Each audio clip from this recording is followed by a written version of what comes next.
रासायनिक अभिक्रिया व उसके प्रकार, भाग 5। उत्प्रेरक।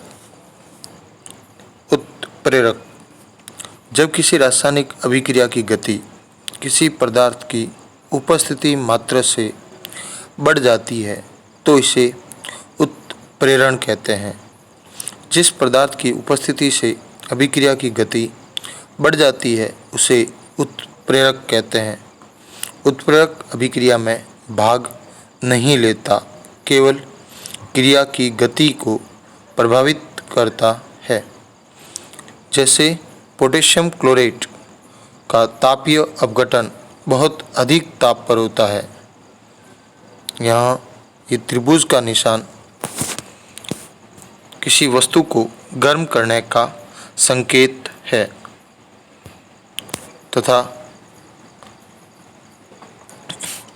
मैग्नीज डाइऑक्साइड अर्थात MnO2 मिलाने पर इस अभिक्रिया का वेग कम ताप पर ही बढ़ जाता है, तो यहाँ मैग्नीज डाइऑक्साइड एक उत्प्रेरक के रूप में कार्य करता है।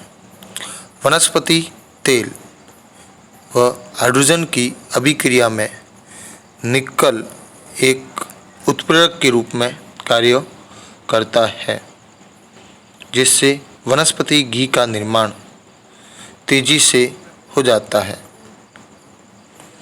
समांगी उत्प्रेरक वे रासायनिक अभिक्रिया जिसमें उत्प्रेरक, अभिकारक एवं उत्पाद तीनों समान भौतिक अवस्था में होते हैं तो उसे समांगी उत्प्रेरक कहते हैं। इस क्रिया को समांगी उत्प्रेरण कहते हैं। जैसे अपन देख सकते हैं मेथिल एसीटेट जल, हाइड्रोक्लोरिक अम्ल उत्प्रेरक व एसिटिक अम्ल तथा मेथिल अल्कोहल दोनों उत्पाद अर्थात अभिकारक, उत्प्रेरक व उत्पाद तीनों ही समान भौतिक अवस्था में हैं, तीनों ही द्रव अवस्था में हैं, तो यह एक समांगी उत्प्रेरक है। सल्फर डाइऑक्साइड व ऑक्सीजन, नाइट्रस ऑक्साइड तथा सल्फर ट्राइऑक्साइड अर्थात अभिकारक, उत्पाद व उत्प्रेरक तीनों एक ही समान भौतिक अवस्था अर्थात गैस में है। यह भी एक समांगी उत्प्रेरक अभिक्रिया का उदाहरण है। विषमांगी उत्प्रेरक वे रासायनिक अभिक्रिया जिसमें उत्प्रेरक व अभिकारक अलग अलग भौतिक अवस्था में होते हैं तो उसे विषमांगी उत्प्रेरक कहते हैं। इस क्रिया को विषमांगी उत्प्रेरण कहते हैं। नाइट्रोजन व हाइड्रोजन जहाँ गैस अवस्था में है अर्थात अभिकारक गैस अवस्था में है, लेकिन उत्प्रेरक ठोस अवस्था में उपस्थित होने के कारण यह एक विषमांगी उत्प्रेरक अभिक्रिया है। वनस्पति तेल द्रव अवस्था, हाइड्रोजन गैस अवस्था, लेकिन उत्प्रेरक ठोस अवस्था में उपस्थित है, अतः यह भी एक विषमांगी उत्प्रेरक अभिक्रिया है। उत्प्रेरक के प्रकार अभिक्रिया के वेग के आधार पर, पहले पढ़ा अवस्था के आधार पर, अब है वेग के आधार पर। अधिकांश अभिक्रियाओं में उत्प्रेरक अभिक्रिया की गति को बढ़ा देते हैं। ऐसे उत्प्रेरकों को धनात्मक उत्प्रेरक कहते हैं। जैसे अपन पहले पढ़ चुके हैं, पोटेशियम क्लोरेट में मैग्नीज ऑक्साइड की उपस्थिति में गर्म करने पर अभिक्रिया के अपघटन की दर तेजी से बढ़ जाती है, अतः मैग्नेट यहाँ धनात्मक उत्प्रेरक के रूप में कार्य करता है। वहीं सल्फर डाइऑक्साइड व ऑक्सीजन में nitrous oxide NO sulphur trioxide के निर्माण के वेग को बढ़ा देता है, अतः यह भी एक धनात्मक उत्प्रेरक अभिक्रिया है। ऋणात्मक उत्प्रेरक कुछ अभिक्रियाओं में उत्प्रेरक अभिक्रिया की गति को धीमा कर देते हैं। ऐसे उत्प्रेरकों को ऋणात्मक उत्प्रेरक कहते हैं। कुछ अभिक्रियाओं में उत्प्रेरक अभिक्रिया की गति को धीमे कर देते हैं, जैसे हाइड्रोजन पेरोक्साइड ग्लिसरॉल की उपस्थिति में जल व ऑक्सीजन के निर्माण की प्रक्रिया धीमे हो जाती है। अतः ग्लिसरॉल एक ऋणात्मक उत्प्रेरक है। स्वतः उत्प्रेरक कुछ अभिक्रियाओं में बना पदार्थ अर्थात उत्पाद ही उत्प्रेरक का कार्य करता है, अभिक्रिया की गति को परिवर्तित कर देता है। ऐसे उत्प्रेरकों को स्वतः उत्प्रेरक कहते हैं। जैसे एथिल एसीटेट व जल की अभिक्रिया करवाने पर एसिटिक अम्ल एक उत्पाद के रूप में निर्मित होता है, लेकिन जैसे ही एसिटिक अम्ल बनता है अभिक्रिया का वेग स्वतः ही बढ़ जाता है। इस अभिक्रिया में बना पदार्थ एसिटिक अम्ल स्वतः उत्प्रेरक का कार्य करता है।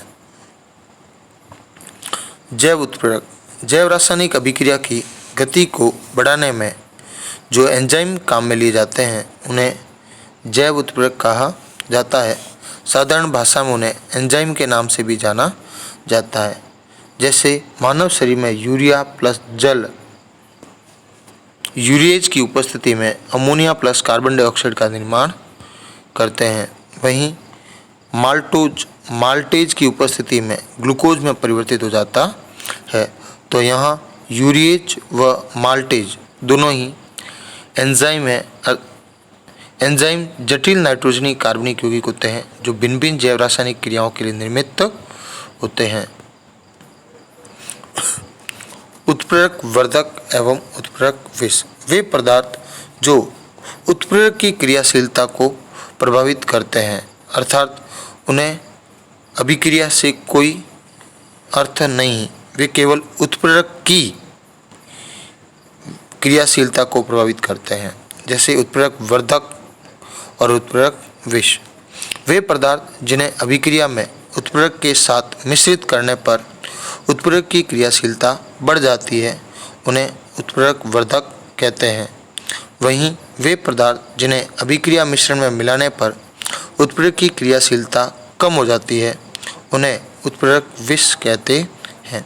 जैसे देख सकते हैं नाइट्रोजन प्लस हाइड्रोजन से अमोनिया का निर्माण होता है, जहां लोहा अर्थात फेरस एक उत्प्रेरक के रूप में प्रयुक्त किया गया है, लेकिन मोलिब्डेनम मिलाने पर अभिक्रिया का वेग बढ़ता है, अतः मोलिब्डेनम एक उत्प्रेरक वर्धक है।